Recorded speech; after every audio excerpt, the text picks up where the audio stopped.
por la Iglesia que parte el pan para que hagas presente a Cristo en nuestra sociedad.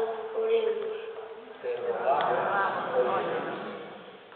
Para que llegue a todos los hombres de la tierra la invitación al banquete de la Eucaristía y la sala llena de comensales.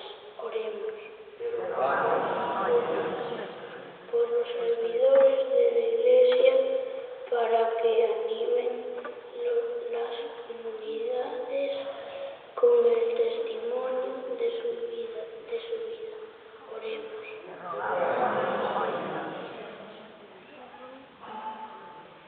Para que les concedas a nuestros padres y a todos los que queremos el conocerte cada día más y puedan parecerse a ti. Oremos. Para que ayudes a todos los gobernantes a regir el mundo con amor y justicia. Oremos. Por nuestro párroco don José, nuestras familias y profesores, para que al educarnos haga de nosotros buenos